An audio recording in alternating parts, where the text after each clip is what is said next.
Hello and welcome to CourtGames, a Legend of the Five Rings podcast, funded by the Legend of the Five Rings Discord Patreon.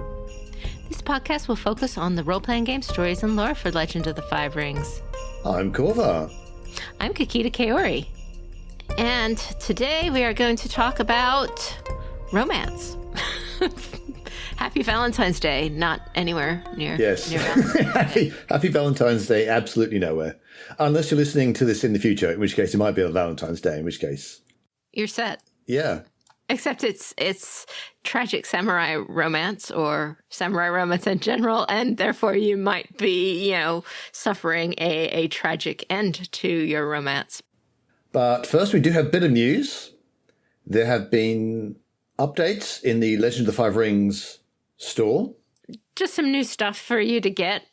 And also the Great Clans of Rokugan book is out with novellas for the Crane, Phoenix, Scorpion, and Unicorn. So you can check that out.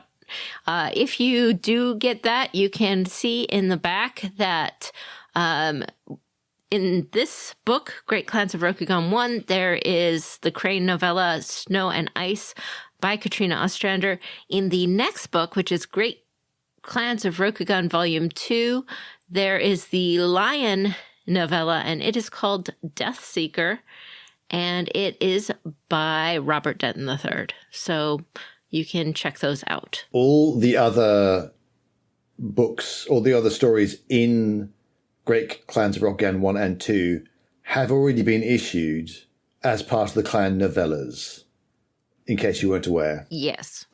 So if you already have those, you've got to, decide.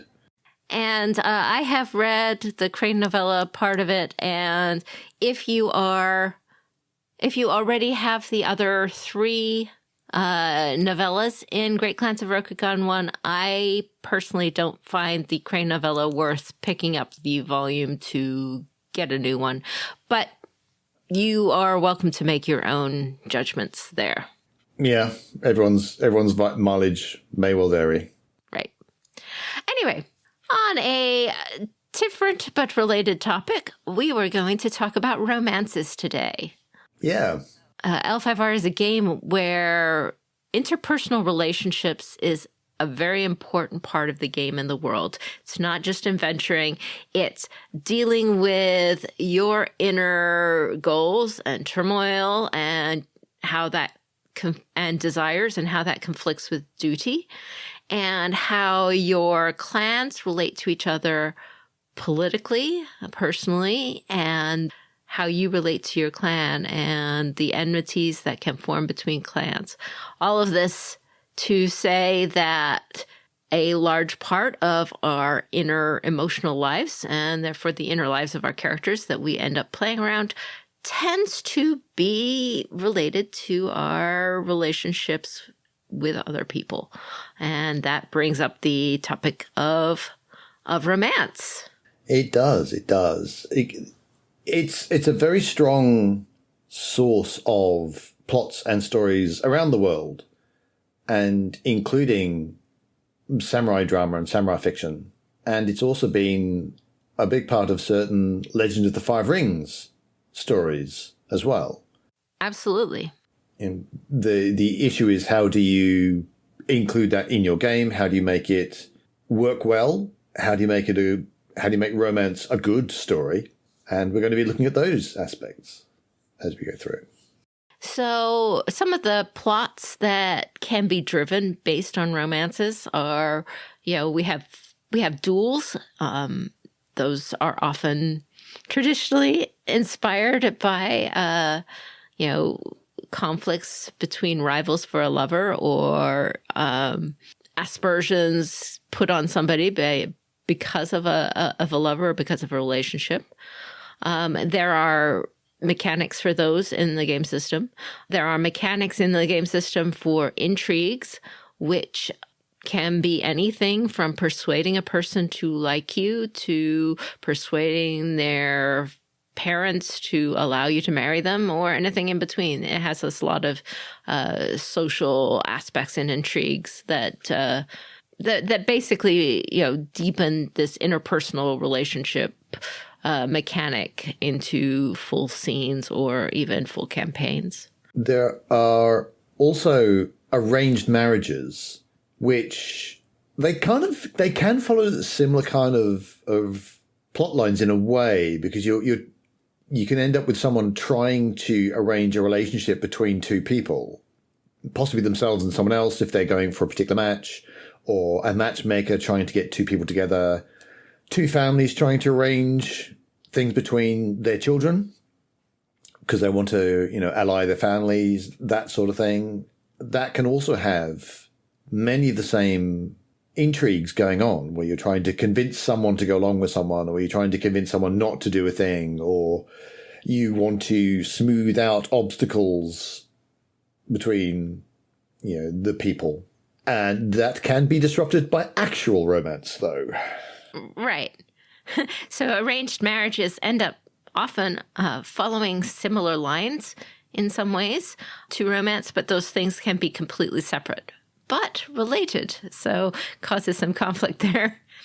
Clan or faction differences between a couple can be a source of conflict. You can have, the families disagreeing with each other. You could have conflicts of duty within that relationship too, including the Dragonfly clan, right? Yeah, I mean, the Dragonfly clan is the clan as a whole is founded off two people who fell in love despite the arranged marriage that was not involving the two of them, which ended up causing issues with the Phoenix clan and the Lion clan, and then the Dragon clan got involved, and then they became a minor clan, and the Dragon clan kind of adopted them, sort of, but they're still an independent minor clan, and the Lion clan was still aggrieved. And this went on for years and years and years, and there's still some enmity going on. So that there is a big plot involving romance that has had ramifications all through Rokugan history. Mm-hmm. Power struggles inside a relationship can also end up having widespread ramifications. So an example is, to a degree, Bayushi Kachiko and Bayushi Shouju end up having these, power struggles or conflicts of they both love each other, right? They've both been in a compatible relationship for many years, all right? They both want what is best for the Scorpion. Mm-hmm. However, because they have different ideas of what is best for the Scorpion and for the Empire, this leads to breakdowns in their relationship, in their communication, that ends up spinning out of control and ends up, destroying lives and all kinds of things. It gets really out of control. Nearly tearing the Empire apart, honestly. Yes, nearly tearing the Empire apart. And it's because of a power struggle between competing ideas within this relationship. If they were different people, if they weren't married to each other, then it wouldn't have worked out the same way. Indeed, that's very, very true. Now, the theme of a lot of tragic samurai stories revolve around romances. Unfortunately, sadly, a lot of them end in double suicides, which is rather depressing. But it is a very common one when you have star-crossed lovers, when you have the samurai attracted to the merchant's daughter, but they can't marry because they are too different in social class. Sometimes they end up running away and having a happy but poor life as farmers somewhere. Forming the Deer Clan. Yeah, something like that. But unfortunately, an awful lot of the time, they are tragically stuck between the rigid conformity of their culture and the differing social classes. And the only way out, they seem to think, is to leave the world together, which is often very tragic.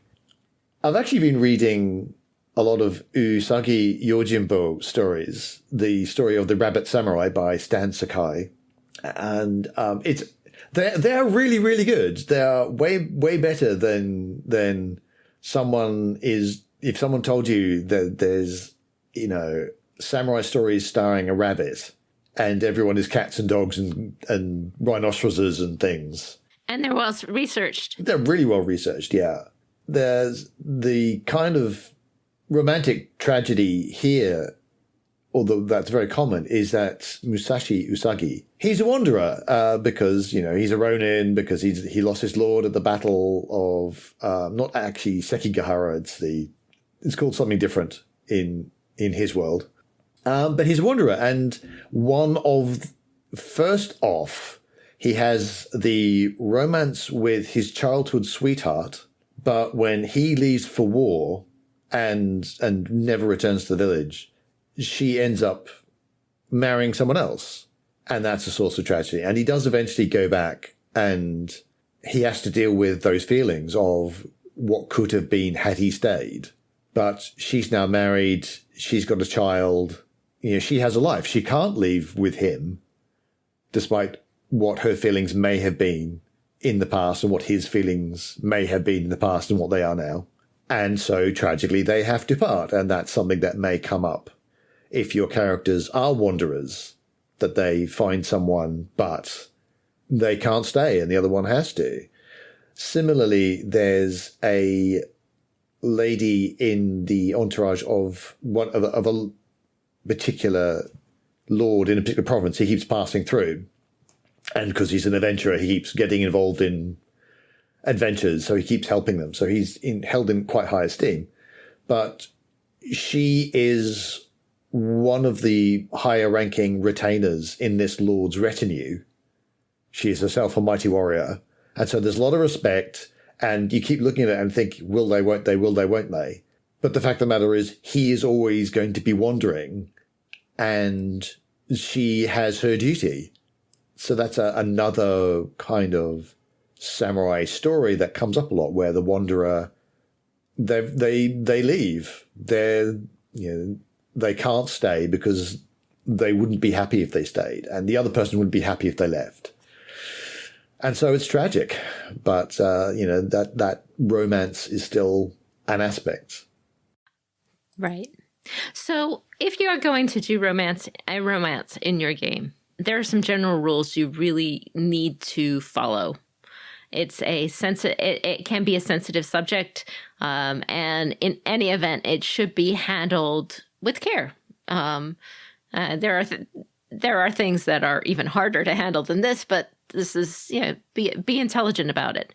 The first general rule I have for doing romances in games is save the romance, especially the deeper romance, more than just like, oh, she's cute kind of thing, for experienced and mature players at your table. You don't put it on the new player who's just joined in, who you don't know if they can handle it or not. Save it till you know that they can handle it in a way that keeps everybody comfortable at the table. Yeah, this is very true. Yeah, you want to negotiate aspects of the game. I mean, you want to negotiate a lot of aspects of the game, but this is an important one to do when it comes to your session zero.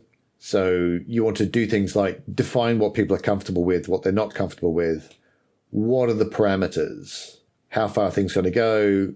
What kind of stories are you likely to do? What areas do people not want to go into at all? So some people may well not want to deal with some of the more tragic aspects. And that's fair. Right. Themes of romance should all require positive consent before beginning the game. You say, do you want to have romance? As soon as the idea has struck you, you should ask your player, do you want to have romance be part of the game, and it should give a positive consent. You don't need to go into more depth there because obviously you don't want to spoil it, but it requires positive consent at the beginning. However, themes related to lack of consent to sexual violence or coercion or anything requires an even higher level than positive consent. Okay? So positive consent says, yes, I'm open to having themes of romance in my game. I'm open to my character being in a relationship with anything. If it's something related to lack of consent, sexual violence or coercion or anything like that, that requires active affirmation both at the start of the game, start of the campaign, but also in the game session that it's about to occur in. All right? Because a person can say at the beginning of the game in session 0, oh, yes, I'm okay if these things come up, and still not be okay when you spring it onto them 3 months later on their character when they're not ready for it. That's not good. Especially if you're saying, okay, I'm looking at doing this to your character. That takes a separate, higher level of consent than just, I affirm that I'm open to these themes. Does that make sense? Absolutely. I think romance and sex in general, it feels a lot more personal. There's something different about, your character gets injured. That's one thing. That doesn't feel like it affects you as much. But when it comes to love and sex and that, I think it feels a bit more personal. Like it's directed at you, the player, not your character. Even if that's not the intent, I think it can feel that way. And that's why you have to be very, very careful about what you do. This requiring active affirmation in session also goes for graphic depictions of anything sexual, even if it's not happening to your character. If you're, graphically describing something that they see, is like, you should double check in the game session that it's okay before you go there. So I'm just saying, it just consent to it is not enough. You need another level of that for this stuff. Be very, very clear. Yeah. Next, I would say that just because your players are one gender or another, that does not mean that this sort of consent is not required. Right. So if you have an all-male player party, cis-identifying male party, that does not mean that you don't have to worry about consent for this stuff, because you don't know what individual players have gone through. Mm-hmm. And you don't know how individual players will take it. Yeah. And it is a trap in a, same-sex game party, especially if you, think that there's nobody at the table who shares a different orientation than you, that you don't have to worry about this, but you do. Yeah, yeah. And also don't assume just because everyone's ladies that, yeah, of course we're going to do romance because we're all ladies. Let's do some romance. That's not necessarily true either. Absolutely. Same deal. There can be, people who don't want to deal with the stress of it. There are people who have had experiences related to it. So just don't assume that just because your players are one gender or another, that kind of consent is not required. The next rule we have is if you're going to do public gaming, like not related to your partner, personally playing in the bedroom or whatever, that's fine. That's up to you. That's a whole different podcast. Gaming, that's a whole different podcast, not one I'm running. Use fade to black. So you can have intimate relations in the game, but nobody else at the table wants to hear it. So if it's beyond, kissing or hand holding, if it's public gaming, whether it's gaming in a Discord space or it's gaming in a forum, or if it's gaming at a tabletop that is not like in a game store, very personal, like a game store. Some of you may remember back in the days when people could meet in actual buildings and role play at the same time. Yes. If the relationship, if the physicality of the relationship goes beyond kissing and hand holding, things that you would see going on in public, like outside. All right. Don't show it. Don't role play it out. Don't go beyond that. Yeah. You know, player to GM or anything like that. You just say, okay, fade to black. and let it be off screen. You don't have to do anything else. Just say it. Then you can come back afterwards and say it happened. You don't know as a GM the level at which any player would be embarrassed by what's going on, whether it's the players participating or the players watching. And the truth is that players don't want to admit they're getting embarrassed by it. And so it's like, oh, the GM wants me to do this and I want to be a good player. And so I'll respond like this. And then the GM like, well, she's responding like this, so I'll take it. There can be a lot of pressure. This far. And you end up, end up pressuring each other, even without intent, to go further than you are comfortable with, that the other players are comfortable with. And even if you are still comfortable, you might be pressuring another player and thinking it's okay because they're responding back, but they're actually responding back because they're trying to be a good player. The goal of this is not to cause embarrassment for doing a romance, but to keep everything related to romance fun and friendly for your table and make it a good game. And so if it goes past kissing, just fade to black, and then you don't have to do it. And this is helped by Rokugan's culture of less is more when it comes to public displays of affection. If you're kissing in public, you're doing way beyond the social bounds anyway, in general. So you don't need to take it any further to get the point across. Yes. I mean, it can all be looks and glances and light touches of fingers and just, you know, not even holding hands, just, you know.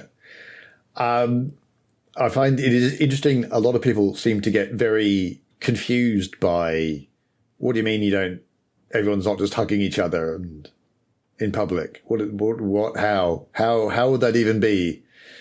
But, you know, not everyone is as demonstrative as everyone else. So, you know, like you say, less is more in this case. One thing we definitely kind of recommend is to avoid using game mechanics for seduction, because basically it's gross. I'm sure I especially dislike it when it is used on player characters, whether it's player character on player character or GM to player character. That's particularly bad, in my opinion. And it's not particular when, you know, I mean, the NPCs are kind of there in many ways to be game mechanicked at, but even then, just kind of, I'm the pretty lord's daughter. I roll really well on my seduction. Well, you know, that also doesn't particularly, that can also be, you know, that can be bad in its own way. Yeah. Like Legend of the Five Rings does have mechanics for this. And there are specific rules and opportunities and such, but I think generally it's bad form. Mm-hmm. Yeah. I mean, unless, you know, the opportunities can be like getting rid of obstacles in the way of two people who are already interested in each other, as opposed to I'm going to make someone interested in me who wasn't, you know. Right. Or you could potentially use the L5R rules for, you know, a player, let's say, who wants to romance an NPC, properly romance an NPC, and doesn't have the words for what they want to do. And it's like, okay, you can use it here, but don't do it for the whole thing. Do it for this little step of the romance, if that makes sense. Yeah. What precise poem would be best at this moment? What part of her attire should I compliment? Things like that.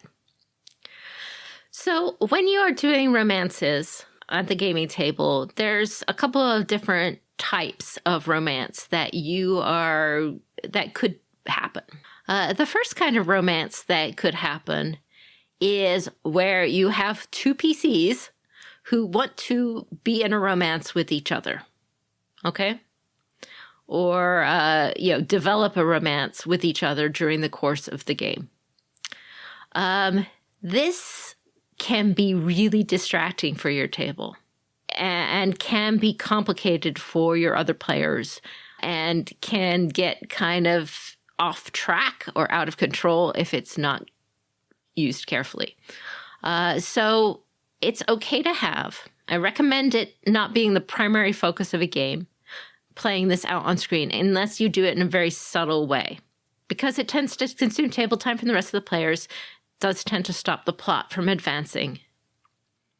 However, if two PCs want their characters to be romantically linked, you can have the story not be about the growth of their relationship necessarily, but focus more on the nijojiri of wanting the relationship to happen in the face of other duties. So all the things that advance their relationship itself, that develops off screen. You don't role play it out. You don't take that to the table. But then, at some point it's like, okay, we like each other.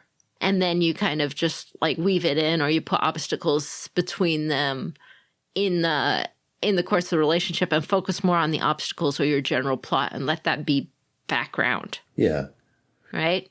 I think this could be a little bit different in a play-by-post game or a forum game, because that extra role-playing that goes on between those two that can go on literally on the side, and it doesn't necessarily impact the main story. And some people, in fact, do, like, you've got your tabletop, say, or your Discord voice or virtual tabletop or whatever, and that's the main plot. But in between those sessions, the people who want to do side stuff can essentially do their own play-by-email, play-by-post thing, which is essentially, it happens off screen, but in a little more detail. So it's, so it is, maybe that can be an outlet if that's what those people are interested in. So you can certainly have it off screen between them. Just don't leave the rest of the party hanging while they do their thing. The next kind of romance kind of plot is NPC and NPC. Now, I think in many ways this is, I think, a lot safer because it's not involving actual players.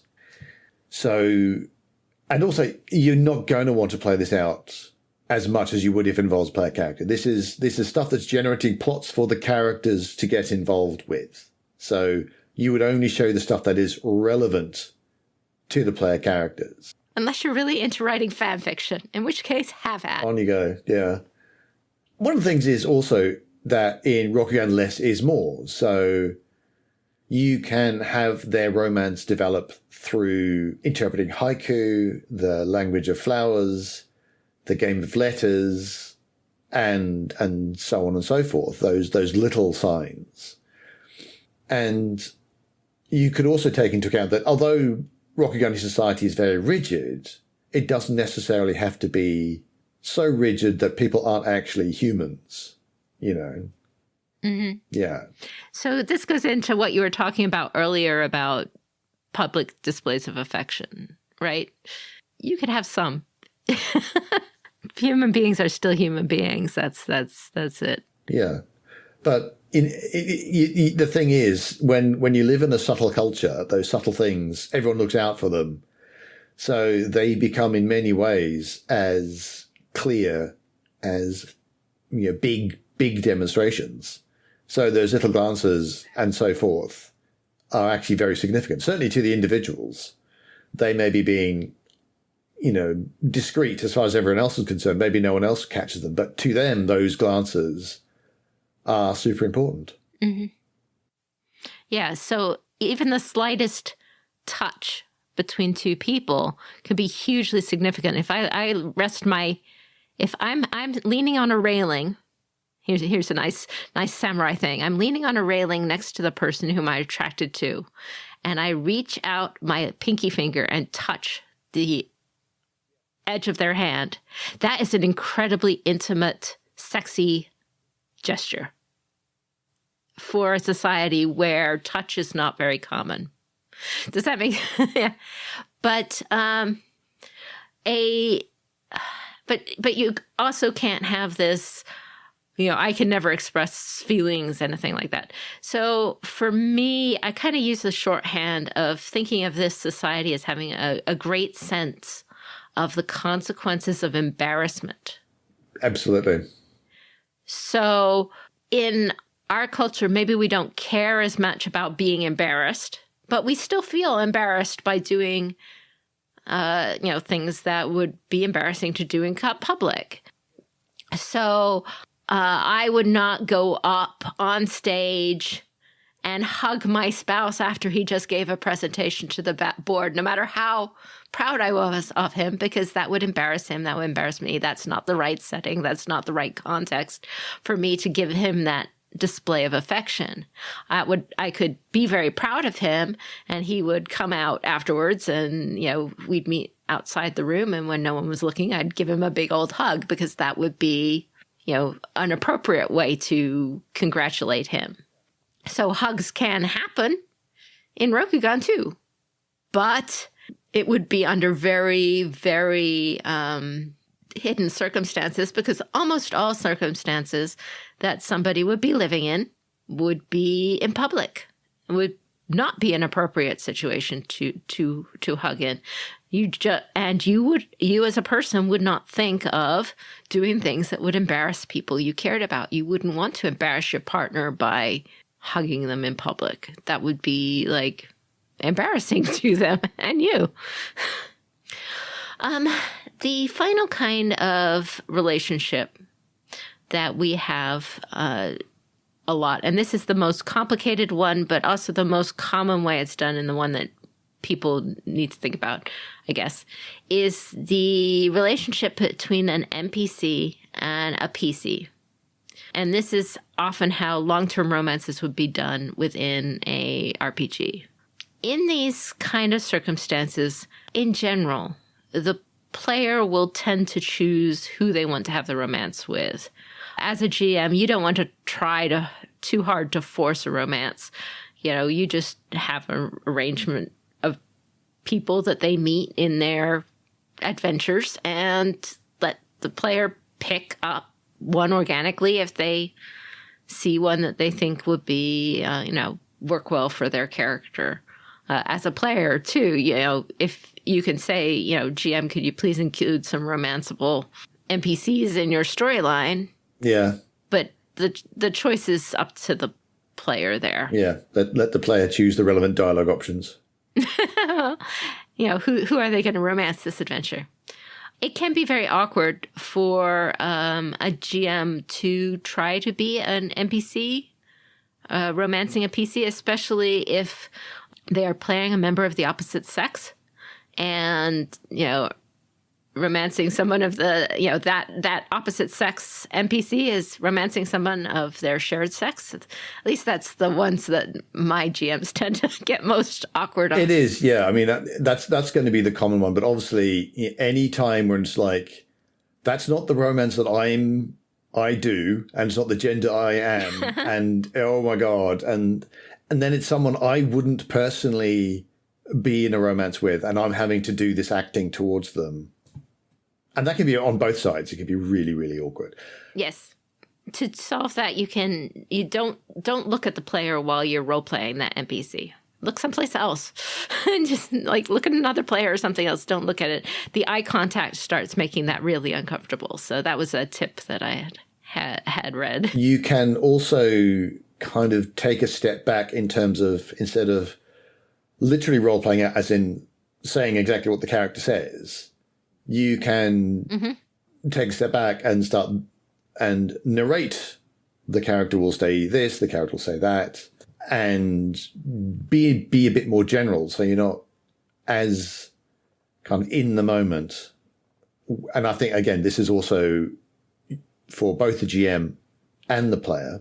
And I was also, when I was talking about possibly doing these things on the side with the PC and PC, this can also happen here, where maybe you do this by email or the forums, where it's more like writing fiction than it is role-playing immediately as your character.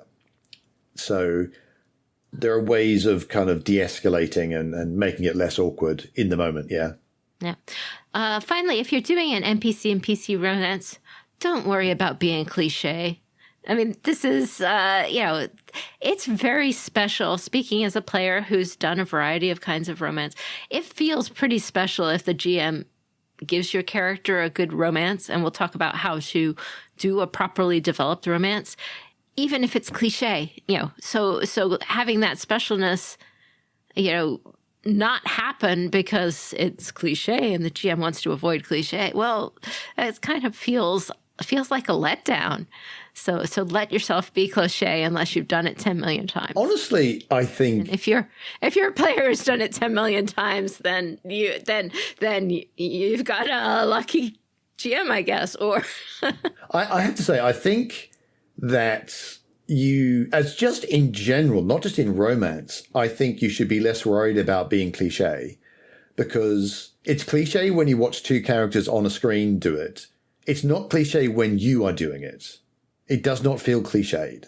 That 30-second fight with goblins doesn't feel so much like a cliche when it's your character and you're rolling the dice, Mm-hmm. And I think that's the same with absolutely romantic plots. Don't worry so much about the cliche.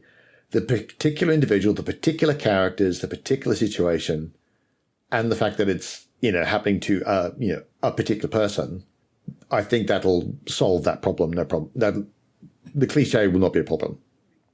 Right. Now, I don't have an awful lot of experience with romance in role-playing games, I have to say. It sounds like you do. So I think you might want to guide us through this next bit, which is developing the arc of the romance itself. Okay, so I'm lucky. My GM is my husband, and we met through gaming, and so I've been doing this from time to time for a while. But also, if there are romance books, this is kind of how you would do a romance in a story or something like that as well. Just like every story, a romance plot has to follow a story arc to be a romance that works. And it's kind of specific for a romance if you're going to actually play it through on the screen as a plot. Otherwise, it just is a fact of life. All right? So here's my recommendations for developing that arc of romance. The first thing is define which attribute or characteristic of the PC attracts the NPC, and work with the player to determine the attribute of the NPC that attracts the PC. So they should have some attribute that they are attracted to in the other character of the romance. Okay? These attributes work best. Please work best. They are not beauty. Beauty is not role-playable. No, not really. Yeah, she is roll dice 3 pretty. that's really all you can do, isn't it? Yeah, it's not role-playable. No. However, and it's not interesting. But characteristics like compassion or intelligence or wit, stubbornness, strength, charisma, how well that they lead other people.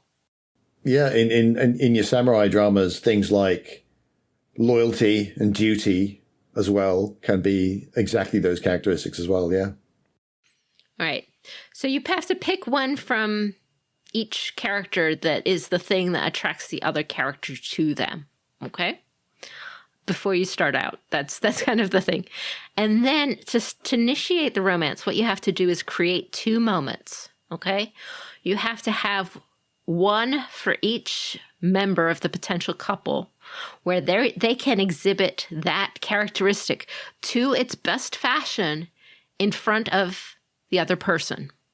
All right. So let's say one person is attracted to the other's compassion and the other person is attracted to the other's intelligence, just as an example, then you want to have a moment where the person who is attracted to compassion can see the other person being really compassionate. Not to them. No. To somebody else. So there's like, okay, this is the spotlight moment where they see, wow, this person has a lot of this trait that I am attracted to. Yeah. Right? And then the other person should have a moment where they are attracted to the intelligence. And this could be in a dialogue where the two are snapping back at each other, back and forth at each other in some banter. And, the person who's the one who's being attracted to intelligence sees the other one getting the best of them for their intelligence or their wit. And that's like, oh, he's even smarter than me. That's attractive. Or he's as smart as me. That's attractive. So you want to make two moments where they exhibit their characteristics very well in front of the other person.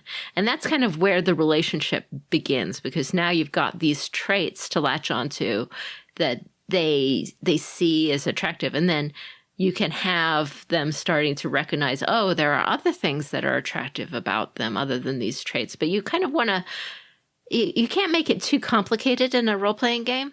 So you kind of want to focus on, the key attractive trait.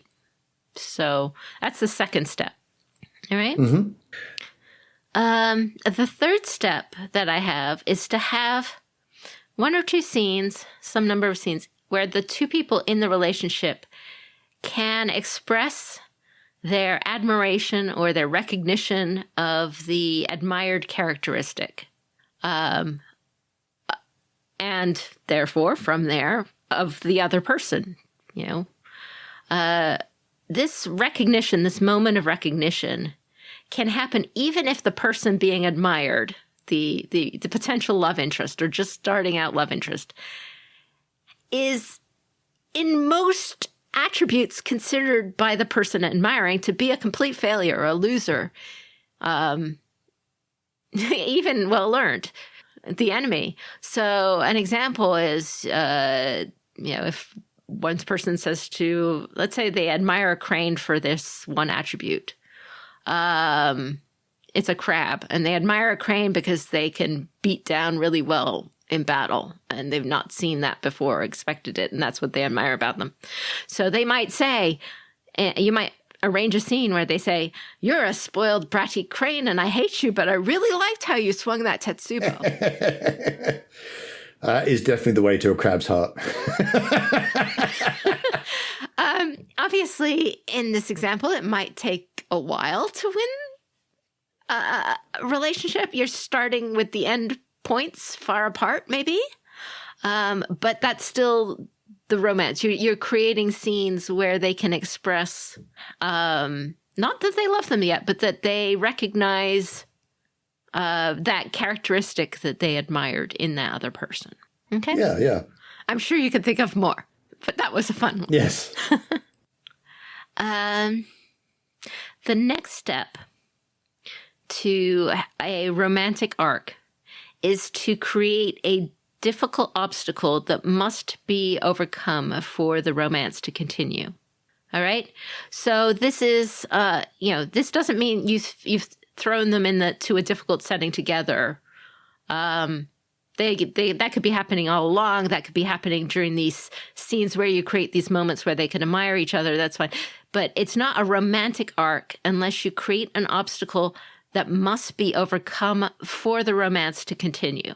Yeah. The story needs conflict. They needs to have that will they, won't they. The kind of won't they needs to seem to be an actual possibility. Right. If you see what I mean. This can be arranged in there can be a couple of different kinds of obstacles. You can have internal obstacles related to the characters themselves. I'm so shy that I don't dare reach out further to this person. My heart is fragile and I'm too shy. And then that must be overcome before the relationship continues. Or you need an external conflict. My father forbids us from ever seeing each other again, and we must, get past that in order to continue it. It can be social, not an outside individual, but an outside social force that is causing it.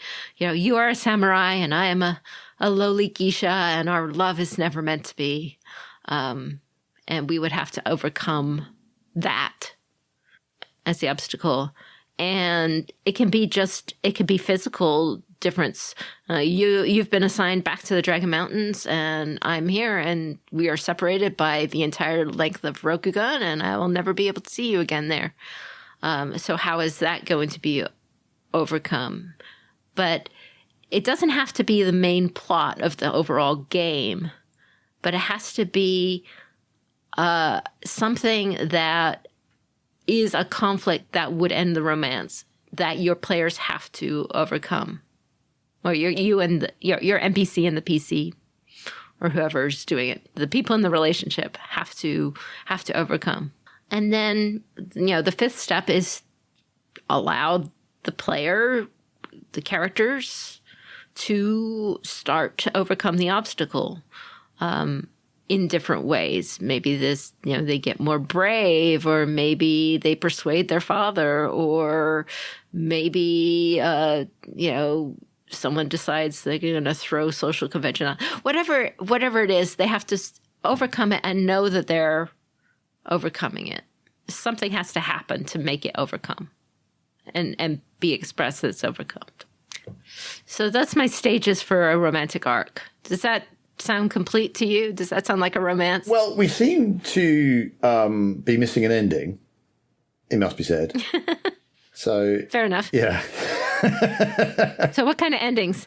Well, I mean, obviously you're going to get the happy endings, I assume, where the obstacle is overcome, and our two lovebirds, assuming it's just two, our lovebirds get to be happy together, a happy ever after kind of ending, or at least the romance can proceed further. Yes, happily for now, I think is another.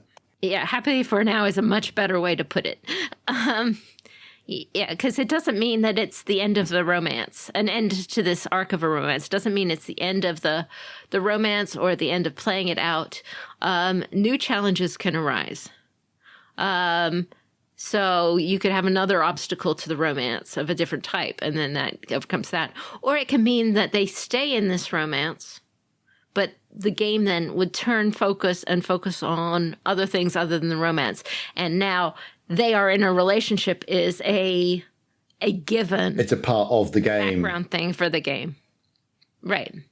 It's a part of the world. And then it's focusing on other things, and maybe it goes back to if something happens to them. But the romance continues, but it's just part of the game now. Yeah. Now, sadly, when we're talking about samurai plots and samurai dramas, endings aren't always happy, are they? No.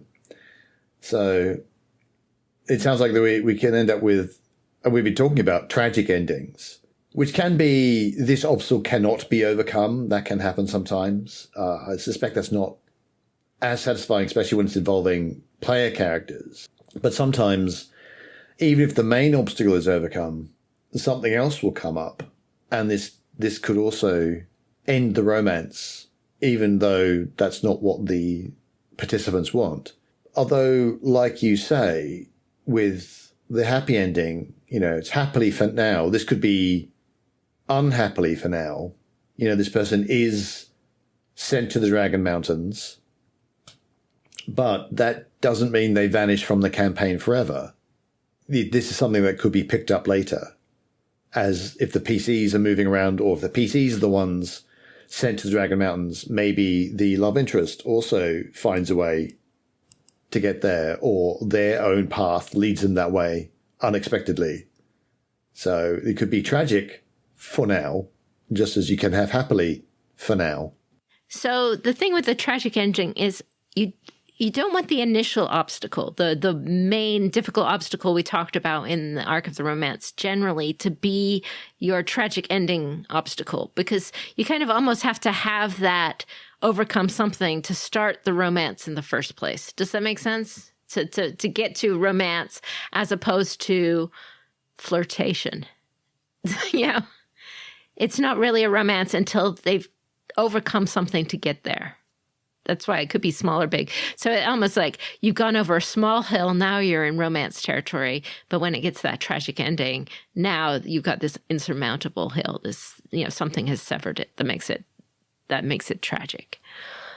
Anyway, hopefully that gave you some ideas for how to develop out a romance and some things to think about when you're trying to run one. And hopefully you can have lots of soulful notes going back and forth for your players to linger on in moonlit gardens under the cherry blossoms or something like that. We do have a resource on craneclan.weebly.com that has the rules for the game of letters. Always helpful for doing romances. You kind of need it. Anyway, that's it for us this week. We at least wanted to call out Fortune and Strife, our affiliated actual play podcast. And I think this week we were going to call out Houston and Whacked Mackie Nooni, for being our patrons. We very much appreciate you. Yes, thank you very much for your support. Our content is funded by the Community Discord Patreon, which supports our editing costs as well as our website hosting costs. And on our website, you can find and store long-term information. We've got forums, we've got summaries of our podcasts, RPG tools, and a lot more. And also for our patrons, we have special bonus content like Adventure Seeds, early access to actual play podcasts, and more.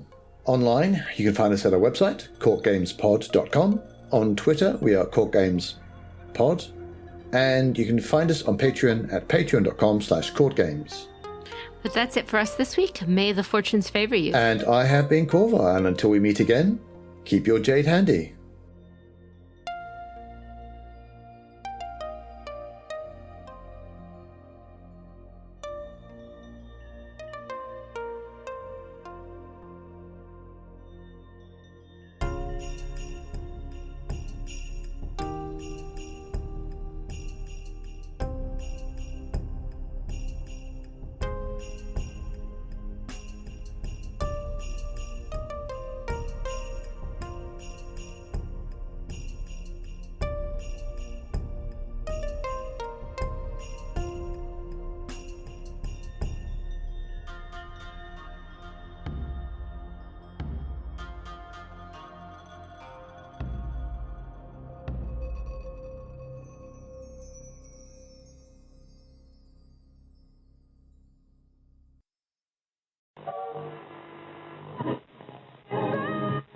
Correctly with the correct amount.